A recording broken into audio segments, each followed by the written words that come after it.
राजगढ़ कस्बे में माचाड़ी चौक स्थित सीताराम महाराज जी के मंदिर के पीछे की तरफ बने स्वामी विवेकानंद छात्रावास के भवन का एक हिस्सा बरसात के चलते गिर गया, जिससे सीताराम के मंदिर के पिछले हिस्से के कुछ छज्जे भी टूट गए। गनीमत ये रही कि कोई जनहानि नहीं हुई और बड़ा हादसा होने से बच गया।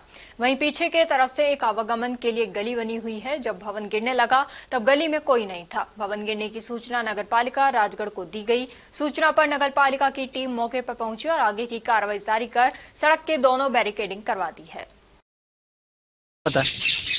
जैसे ही सूचना मिली हमको तो नगरपालिका की टीम यहाँ पे पहुंची और गली की दोनों साइड से बैरिकेडिंग करवा दी है और आगे की कार्रवाई अभी चल रही है।